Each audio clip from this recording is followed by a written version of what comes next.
Welcome to the Pucks with Haggs podcast, a proud member of the CLNS Media Network. Make sure to hit subscribe to the Bruins Rinkside YouTube channel and turn on your notifications for when a new video drops on that channel. The show is also brought to you by PrizePicks, the largest daily fantasy sports platform in North America. Download the PrizePicks app today and use the code CLNS and get $50 instantly when you play $5. That's code CLNS on PrizePicks to get $50 instantly when you play $5. You don't even need to win to receive the $50 bonus. It's guaranteed.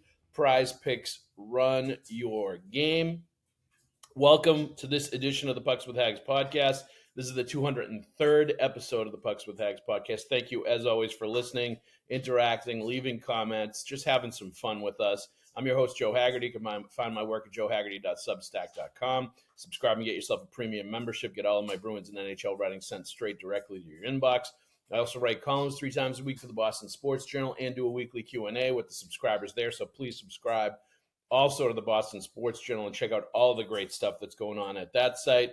With me today, I have longtime friend and colleague Mick Colageo. Mick, please tell everybody where they can find your work, my friend. I've been writing a lot about all that's going on my blog called Rink Rap, and if you follow me at Mick Colageo, like it says on the screen there, on X or on Facebook, then you would be able to link to these things. I am also working on the Bruins chapter for the Hockey News Yearbook for next season. So now that the action has happened, I have my info, so I'm on deadline. Yes, make sure to check that out. That is all kinds of good stuff. And there is plenty, Mick, to talk about. We are going to go through a little bit of development camp maybe at the end, but most of this is going to be about July 1st free agency, about all the signings, about basically Don Sweeney doing most of the work for what the roster is going to look like to start next year. And we'll dive right into it. Big active day. They did not go for the one huge piece. I think in hindsight, looking at it now, you can tell that the Bruins probably weren't all that wowed by the big ticket sort of free agents, the top 6 wingers that they would have had to have spent a lot of money to sign. So instead, they went a different way, and they signed a bunch of sort of smaller pieces that I think are going to bring a little more jam to this team and a little more toughness and a little more attitude and a little more fight than what we saw at times last year. We'll just go through first the signings from July 1, Mick, and then we'll maybe talk a little bit about some of the other signings that went on before that, retaining their own players. Michael Eyssimont, 2 years, $1.45 million per. Sean Kuraly, 2 years, $1.85 million per. Tanner Jeannot, 5-year contract, $3.4 million per. And they traded for Viktor Arvidsson at $4 million cap hit this coming season. Just your thoughts, Mick, initially, first blush, and I'm only covering some of the guys that they signed yesterday. They obviously signed a Czech player from the Dallas Stars organization that into a one-way contract, who was a really great AHL scorer last year, and he's going to be kind of an X-factor guy, and there's some other players that are going to factor into it as well. But just your thoughts, Mick, initially on what they did yesterday and the guys that they brought in. And I know there's been a lot of reaction on social media, knee-jerk, that's not happy about it, that thinks it's kind of more in the same. I disagree with that a little bit, but let me know what your thoughts on what they did yesterday. I think it's the widest snapshot that brings about the deflation and out there. I feel a little bit of it too. You had $25 million in salary cap space, and you did not get a single big ticket item. Yep. A bona fide top 9 player besides Arvidsson. Maybe Eyssimont can play up. Do we really expect anybody else is going to? unless they're going to pop off the marginal chart when they were not even a majority NHLer last year. They were on the outside looking in to Stanley Cup contending rosters, whether it be Dallas or Toronto, uh, those kind of players. But Arvidsson, who's 32, going on what? It didn't work out in Edmonton, and everybody talked about, well, it was the fit, it was the opportunity, it was this, it was that. I don't know. We're going to find out. That'll play out in Boston. He obviously will give some good, better hands to help them on the power play. Some better hands, better eyes. He'll calm Yep. down some of that. Um, but I felt like he wilted in the big boy hockey of the playoffs last year, and so. But Donnie Sweeney seems really positive about what he brings jam wise and constitutional approach and consistency of intense play that he'll go to the net and he'll stay there. And so uh, so he's much more positive about Arvidsson than my initial reaction was. Um, I felt like they did kind of what you did once the 11th hour flurry of activity took guys like Brock Besser off the board. I felt like the Bruins had to go into a plan B. Otherwise, I cannot imagine that this would have been the way they preferred to do this. See, I felt like this was the next best way. I take a little bit of a different approach where I don't think they necessarily loved the players that were out there that they would have had to have spent on to get. And maybe, Mick, this is in some ways saving their bullets for next year when there's going to be some really big ticket guys potentially around that they really like. So I think it was more of a conscious effort on their part to not chase after guys they were only lukewarm about or guys that they thought were just okay, rather than, maybe, for instance, wait for a Jack Eichel to become a free agent next year and really like save the finances and go after and make a huge push for a player like that if that's who you want and that's who you think you can bring in and be that like last piece that's going to bring everything together. But like I didn't mind what they did. Like I obviously the offense is going to be um, just adequate at best. Like it's not going to be. They're not going to overpower teams offensively. This is not going to be run and gun hockey. You would hope that they're going to be a lot better than 27th in the league, which they were last year, 2.71 goals per game. But like the power play is going to have to do a lot of heavy lifting and be much better if they're going to score a lot more than they did last year. Because I'm not sure 5-on-5 they're going to do way better than they did last year, and it does feel like there's going to be a lot of pressure on Lindholm and Geeky to repeat as a 30-goal scorer, and obviously Pasternak to continue to be magnificent and just the game-breaking, breathtaking force that he's been and really produce top-notch numbers. But like I do think there is something to being tougher to play against, being a much feistier team, being a team that is not going to drop so many games on the road where they just basically gave up and broke like they did last year. They needed to bring in some players that had a heavier and harder compete level and were just, going to play with a little more, for lack of a better term, a little more FU in their game. I think Bruins needed a lot more of that. And they brought in guys that have that. Isamont, I've liked him as a player for a long time. I think he's a huge pain in the ass to play against. I don't think they had nearly enough players like that, especially last year. And I think he comes in on a 2-year deal, short money. He brings a little. He can once in a while do something offensively, but you just notice him all the time. He was always a guy when the Bruins were playing whatever team he was on that you noticed him, and he was a pain. And he was always up in everybody's face. He was always causing problems.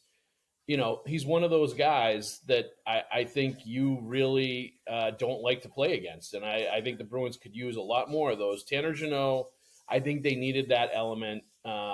Obviously, they hope he's going to score a little bit more. I don't think anybody thinks he's going to score 27 like he did his first year when he broke into the NHL. But if he can get double digits in goals, he basically replaces Trent Frederick.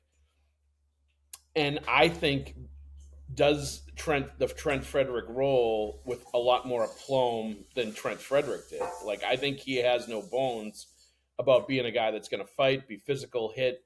really play that bottom six heavy, nasty game.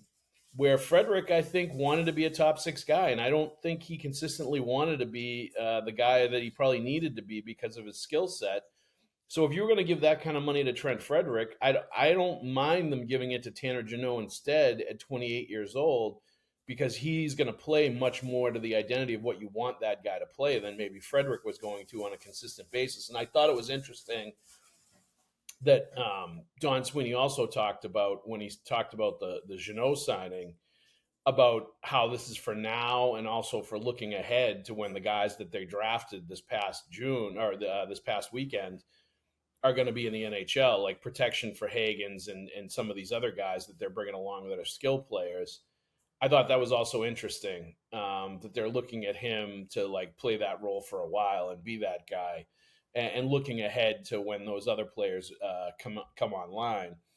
Arvidsson, like he's a pretty, I can buy Mick, and I agree with you that he didn't look great in the playoffs, but I can buy that he was on a stacked Edmonton team, that he wasn't really put in a role where he was going to produce numbers like he did with the Kings and the Predators. Yes, he's 32 years old. Maybe he's slowing down a little bit, but I think he's still capable, especially on a team like this that's starved for offense. If he's playing top six, that he could revert back to being a 20-goal guy. He had 10 power play goals with the Kings a couple of years ago playing net front, and I think that's what he's going to do with Steve Spott here in Boston, and with playing with Marco Sturm, who coached him in L.A. Um, you know, I think there's a danger, obviously, of that they loaded up too much on third and fourth line types, and in that sense, it's kind of similar to a lot of the teams that Don Sweeney has put together, where you see a lot more third and fourth line types and a lot of bottom six or middle six types than you do top six types, especially at the forward position. But I do think, don't you agree, Mick, that like they needed to be harder to play against? Like that was a bottom line of what we saw last year, is that there were some nights they just didn't bring enough compete, and they didn't have enough pushback when they got pushed, and there were nights where they simply gave up and gave in and just got spanked on the road, and it happened time and time and time again.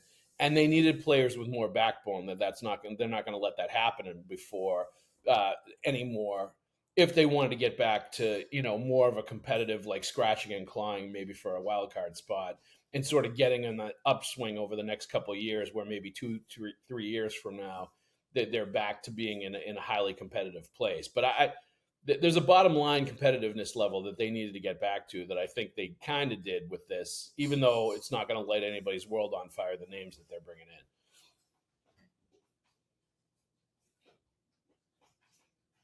in. Donnie said we were an easy out on too many nights. I totally agree with that, but I think that the biggest reason that that was the case is because after Joe Sacco restored defensive structure and the Bruins played a lot better and got through those first 2.5 weeks of calmer, better, more fundamental hockey, they then hit the wall offensively. And I felt like that is sort of where they began pressing and getting out of their game because of their lack of patience with what the outcomes would be if they just stayed that course. That said, I agree on an individual for individual basis that Freddie, as long as he was here, he was going to be enigmatic. He was Yeah, going to be what looked like a confused hockey player. yeah, And yep, and as long as he looked like a confused hockey player, the Bruins were going to need to move on from him and do something different. Now, that said, Freddie was not a fourth line guy. Tanner Jeannot has been a fourth line guy. If you go back to 3 years in a row, he's like a 12, 11, 11 minutes a game. And in the playoffs, most recently, I think 8 something. So his last 3 seasons, he's been viewed in the NHL as a strictly a fourth line guy. Now, that may be good for the Bruins in that if Kastelik is going to successfully come back from a year that was riddled with concussions, beginning with the Liljegren incident, yep, and take the pressure off. But Kastelik was tied for second in the NHL with 10 fights last season. only Olivier was way ahead of anybody, but he was tied for second with 10 fights. Janot was also top 10 with 8 fights. I think Yep. they want Janot to take some of Kastelik's fights off his fight card Yep. and make sure that Kastelik isn't vulnerable to anything other than the situational fight when he's feeling really good about it, and make sure that he's not going to be back in the situation he was last year, because Kastelik is also on a deal with some term. So uh, maybe those two guys need to ride together in the immediate, at least until we know for sure that Kastelik's going to be okay and can play his game, and with the ramifications of it, and it not to result in him being in another murky cloud that could be career threatening if it happens again. It could be Yep. career That's a threatening great right point, now. Nick. We don't know. So Yep. I like the Janot signing from that standpoint. Isamont, I really think is probably the best thing he did. Yep. So Yep. you're right. He needs it. He said Isamont was a pain in the ass, and he wants it to be a pain in the ass here. And so uh, let's see what comes of that. Meantime, I really like Kuraly's game, and it's really kind of like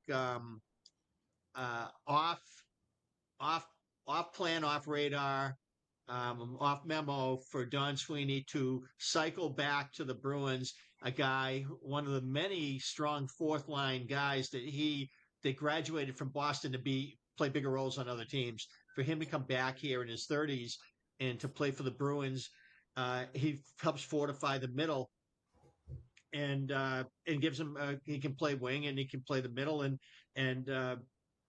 so that I don't mind that. As you No, look at each guy I think by the Mick, that individual, Nick, I I think don't have that an one's, issue. I think that one speaks to leadership, and that one speaks to wanting to continue to support guys like Pasternak and McAvoy that are going to be leaders on their own for the first time this coming year, and having a stronger network of veteran leadership to support them, and getting back to that's the guy when they talked a little bit about like wanting to get back to like when they signed guys like Shattenkirk and JBR to like short-term deals, and they came in and were really good leaders, and even guys before that. I think that signing just was very indicative of that whole sentiment and them wanting to try to get back to a steadier leadership course as well, and a guy that knows how things were done here when Chara and Bergeron and when that culture was built here, and knows how things are supposed to be with this team, and kind of can help McAvoy and Pasternak get that message across. I really felt strongly as soon as I saw that. I was like, I didn't really see that coming. Somebody had mentioned it to me at one point, and I was like, I'm not sure they're going to do that because, to your point, they don't really bring back the bottom six guys for second go rounds. But like, it does make sense given the trust level they have with him, given the quality person that Kuraly is, given his understanding of how things operated here when they were at their best. I do think that's as much leadership as it is what he's going to bring on the ice at this point. Well into his 30s and having played a vital leadership role with the Columbus Blue Jackets for a while. I like it, but that's one of the ones where I looked at and I'm like, okay, how many third and fourth liners are they going to bring in here? Especially when they want young guys to come in and win jobs as well. That's the other balance here of what That's they're always going to. been Donnie's thing, to put the I know. hurdles in front of them. Yep. Now, I'm going to pile onto a Kuraly note here. He gave an interview, I can't remember if it was last season or the season before, in which a media member asked him about his experience in Boston and what the difference was between playing, and it was before this past season, Yep. because the stuff obviously with the Gaudreau brothers hadn't happened, Yep. and so the focus was just on why can't the Blue Jackets take another step. And Kuraly said that he compared his experience in Boston to a machine. He said it's really hard to get a machine running. Once it gets running, it's hard to get it to stop. Right. And so as he understood the Bruins culture and their way of winning and how it begets more winning and his experience there, I think that Sweeney had to become privy to that interview. And also, I just cheated and ran on Google into photos just on a suspicion that Kuraly wore a letter, and he wore the A Yeah. in Yep. Columbus. Yep. So I'm thinking that if unless the Bruins want to go back in, and I don't think they're going to go two defensemen with A's. So I'm going to take a wild guess here and say that Kuraly's going to wear the other A. Yeah. So it makes good sense because they even alluded to guys who may be brought in. They'll see who the leadership core is going to be. So I think that you have nailed it here, Joe, with Kuraly, and a third A makes a ton of sense right now with him coming Yep. back, having been here during the Chara Bergeron days. Yeah, I think so. I mean, I think as soon as I saw that, I was like, okay, that one makes a lot of sense, especially with what they want to do from a leadership perspective, and what another place where they felt like there was lacking last year's team. All right, let's get into this quote from Sweeney, and then we're going to take a quick break. This is Sweeney talking yesterday. He said, we were going to put together a competitive team to bring some juice back in here, and that applies to our current guys that should be reinvigorated, coming back from some injuries and coming off a down year. The juice is coming, and we expect to be a much more competitive team. And the improvements now come from within. The competition is there, and that's what we want. We've always been a team since I've been here that prides ourselves on being hard to play against. That's defensive structure, and at times last year, even we had our whole group. Even when we had our whole group, we were an easy out. I can't stand for that. So we're going to reestablish that. When you have iconic players and people that are driven leading our group for a long time, the next group needs to really embrace that. There were injuries, and that was a factor in that, but now we have infused that.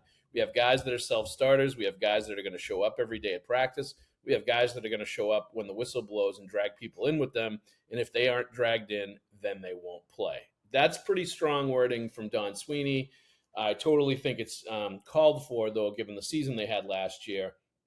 But let's take a break in the action really quick to talk about PrizePicks. PrizePicks is the largest daily fantasy sports platform in North America and the easiest and most exciting way to play daily fantasy sports. Join over 10 million users and get started today. Instead of battling thousands of other players that could be pros or sharks, simply pick more or less than on 2 to 6 player stat projections, and you watch the winnings roll right in. It's fun and it's super simple. On PrizePicks, you can mix and match player projections from different sports, combine your favorite hockey players, the players from baseball, basketball, esports, and so much more. You can now win up to 2,000 times your money on PrizePicks.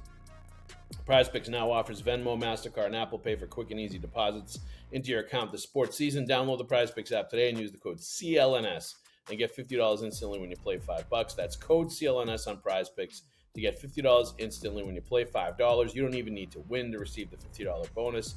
It's guaranteed. PrizePicks, run your game.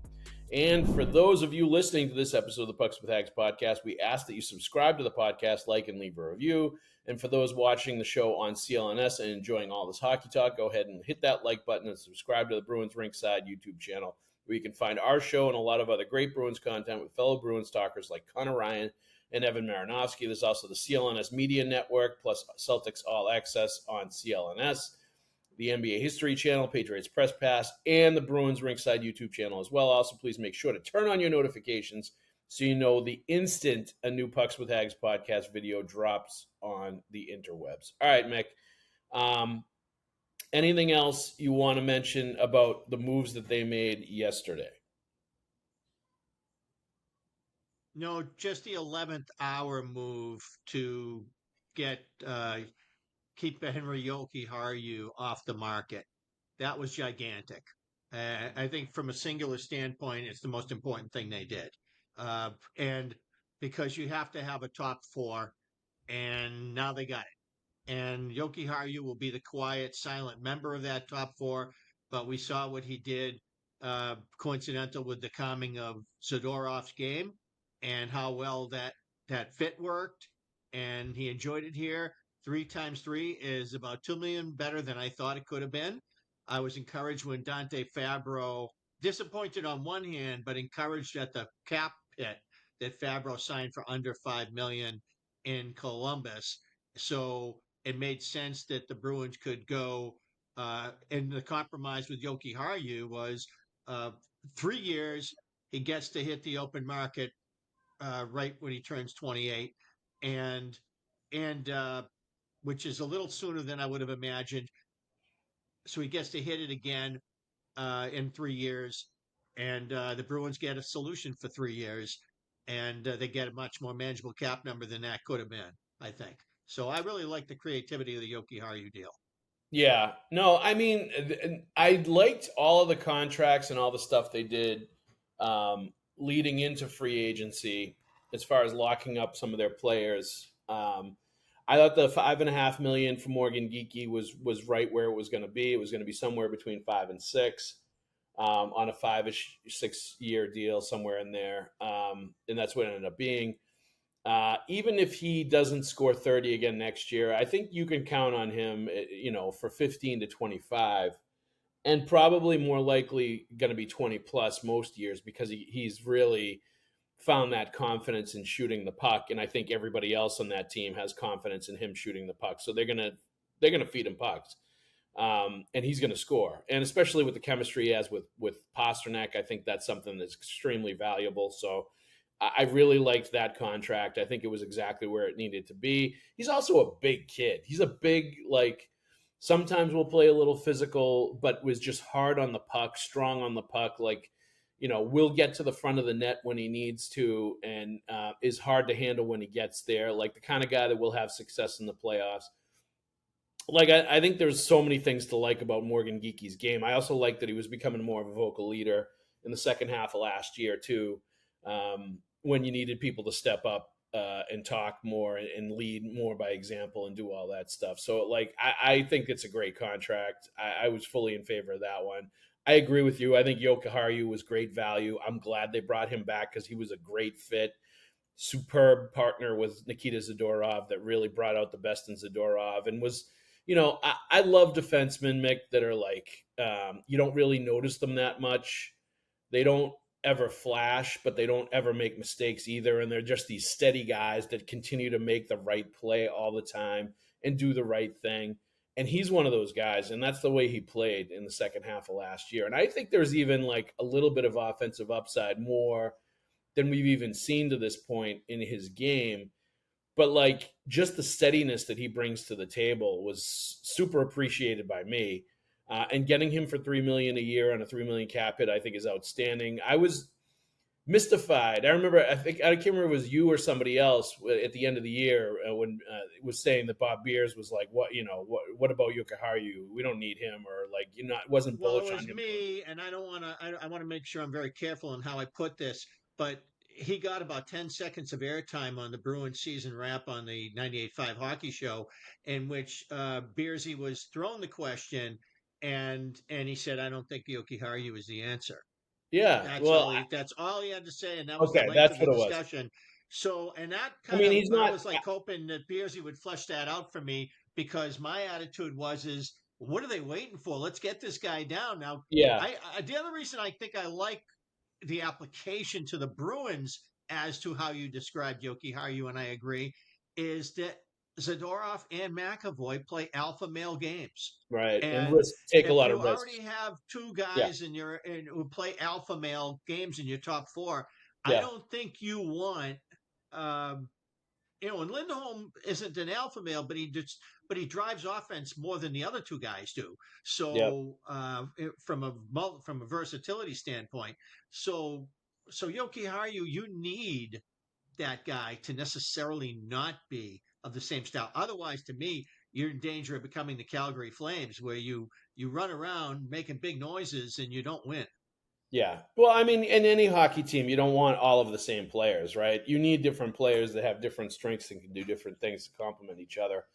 Um, but I just think he and Zadorov were so good together. Like, he's not maybe the answer to all the Bruins' problems, but I think he was part of the answer, and I think he was really good.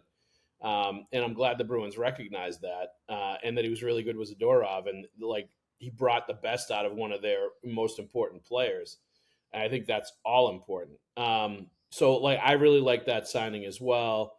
The only one of those signings, because the rest of them I thought were fine. Merkulov comes back, even though I think it's a tough fit, and I'm not sure he's super happy about being blocked here and to get to the Bruins.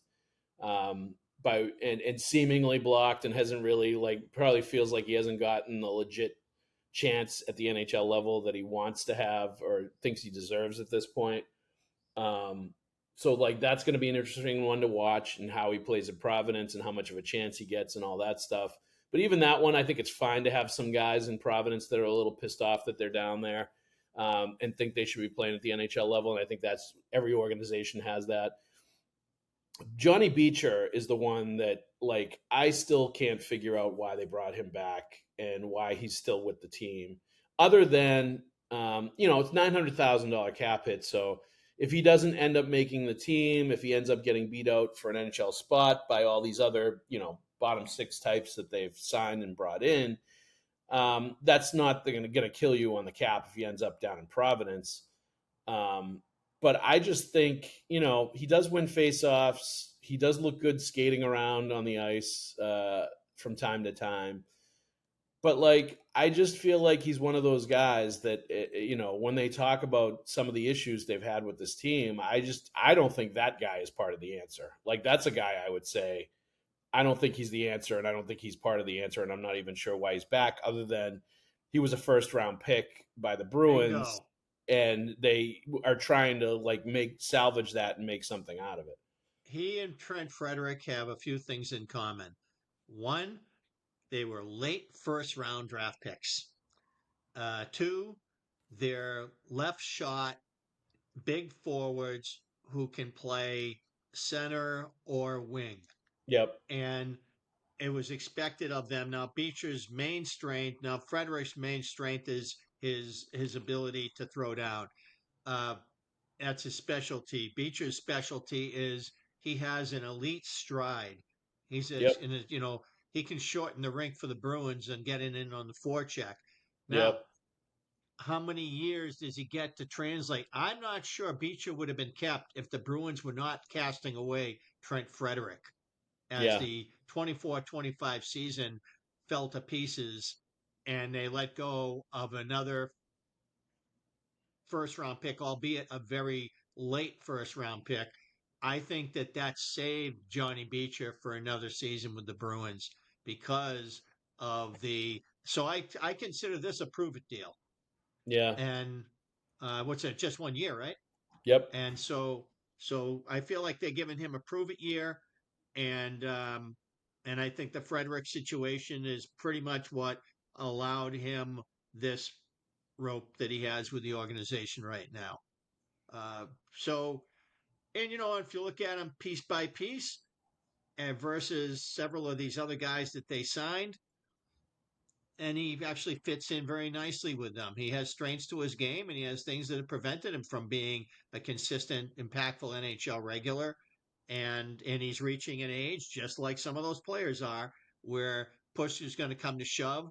And the Bruins have a lot of 2-year deals out there. That the commitments to some guys who are journeymen at their positions, at their bottom six positions, and they're going to play with a little more P and V, and Yep. that'll help them. But it's weird to have as much cap space as they did and not to have landed a big fish that's going to alter their trajectory as a top six forward. It just wasn't there, and I don't blame the Bruins for this as much as I do that what happened in the market and a flurry of activity before free agency was far more impactful than what happened after. Yeah. And I feel like the Bruins were left with a situation that they had to reevaluate and decide this is what we're going to do. I can't imagine that they chose this path as their preferred direction than say had a guy like Besser been out there, Yeah. and say, okay, look at what he got. Would you rather have a half a dollar coin, or would you rather have 5 dimes? And Right. and the Bruins needed to have their syndrome. Part of their problem has been that they're swimming in pennies, nickels, and dimes, and don't have any enough heavy coins in their lineup. And so I think that and then that also means it's push comes to shove for guys like Merck, and obviously the player who shall not be named on the other side of the ice, Yeah. but who has another year left, um, and before he goes RFA. Yep. But I think for me, an awful lot that drives what happens to the Bruins is going to be based on is Matt Poitras ready to nail down that third line center spot. Yeah. And if he isn't, then he's Yep. going to play center in Providence. Yep. I have my gut feeling is that Fraser Minton plays in the NHL next season, whether or not uh, he plays center. He can play left wing. He can play anywhere in the bottom six that they need him. He's got an NHL game right now on the defensive side of the puck. I think Yep. that's where they think he should be. Um, the wild card for me is this kid Dalton Bancroft, who will turn 25 in the winter. And Yeah. you don't sign a NCAA free agent that you I hope is don't. going to be your most impactful one since Torrey Krug, unless you I don't think he can know. play for you. Well, see, I think more of the X factor is going to be that Blumel, the Czech kid that they signed from Dallas because they gave him a one-way contract. Like that, that tells you that they're going to give him some shots and he's going to get Yeah, some right. looks. He's going to get a look. And he's been a dominant player at the AHL level. So like I think that's a guy that could be another one of those diamond in the rough types that they are so good at identifying in other teams' organizations that are Right. blocked or don't get chances, and then they come here and they flourish and they turn into NHL players. Like he could be one of those guys. The other part of this, so I would look at that at camp, look closely to see where he's playing, who he's playing with, and how he's playing because he's His definitely got pace of some play is offensive going to be upside. interesting. His speed. That'll Yeah. be interesting. The other part of that, Mick, is, and let's go over this briefly before we go. Um, how much does James Hagens factor into this? Potentially, likely being available to turn pro at the end of this college hockey season. I think the forecast for him is to go dominate at BC, go be the guy everybody expects him to be. And if he is that guy, then he's ready to go to the NHL after that. And he could be one of those guys that after the college hockey season is over, signs with the Bruins and jumps on. And even if it'll be interesting to see. The last guy that kind of had that trajectory was Charlie McAvoy, right? Came at the end of his BU season and made his NHL debut in the playoffs, not the regular season. He had a handful of And let's games. also put an asterisk to that and say that the Bruins had him on that ATO to Providence, and it was not their plan to bring him into that series against No. Ottawa when they went back in 17 until the injuries happened. They said, Yep. we got to put him in there," and he was a revelation, and he never Yep. looked back. And Yep. maybe that kind of opportunity does pop for Hagens at the end of the season. But I think you're Yep. 100% right about the Hagens, what they're hoping for Hagens as a way to bust through this. Yep. We'll see. We'll see how that goes. Who knows? Maybe Gasso will be on the radar similarly as his next season will be his senior season. Yeah, I mean, a lot of those guys will be on the radar, but Higgins is a different beast. Like he's special. You could see it at development camp. I was there yesterday. His skating, his sort of how comfortable he feels handling the puck. You can tell he plays lacrosse. He played lacrosse too, because you can always see lacrosse players that play hockey have a different level and a different kind of stick handling and a different comfort level with their stick handling. And like a lot of times they hold the lower hand on their stick is way lower on the stick, and they really can like turn quick and have this like almost whip it like ability to quickly turn with the puck and have the puck come with them. And it's a really like I've noticed a lot of lacrosse players have it. The guys that play the two sports, and you can see it with Hagens. In addition to like the quick shot he has coming right out of that, and just the edge work and the skating and all of that, like you can see that he's on a different level than the rest of those guys that are there right now. And it hasn't been like that in dev camp for a while, where you've seen a guy that's kind of head and shoulders above when it comes to the skill level. So like some of those guys, you're like, yeah, you'll hope they'll pop. Maybe you'll see something from them. I think Hagens is good enough that you can start to game plan a little bit with him, like when he might be available and when he might be able to start helping you, as long as his development continues to track the way that you think it's going to. And I just got that sense, hearing Sweeney talk, watching Hagens, knowing his background, that I think that there's a lot already being put on, like he's going to be ready to go for the Bruins after this college hockey season is over, provided he holds up his end of the bargain, which will be interesting to see. But in general, a good development camp yesterday, Mick. They've definitely got a lot more talent. They've definitely brought in some offensive guys. That kid Colton Simpson, Cooper Simpson, can shoot the puck, no question about it. Will Moore looked really good as well. and skill. Dean Letourneau, I thought, looked better. In general, like it looks bright. It looks like they've severely augmented their talent in an upward direction as far as the draft and development with the prospects that they selected last week. Yeah, I'm looking forward to getting to a session here before we end. Definitely tomorrow is when they play scrimmages. I want to see that one for sure. I just as another note on Hagens, you're talking about a left-handed center who's got really fluid ability to.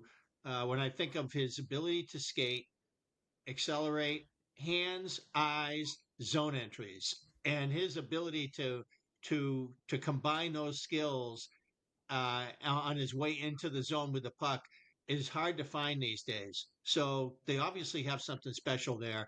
And when you talked about the low to the ice thing with the other hand, I started getting a Craig Janney vibe. And then, realizing the Boston College end of it and wondering if Janney played lacrosse over in Connecticut there.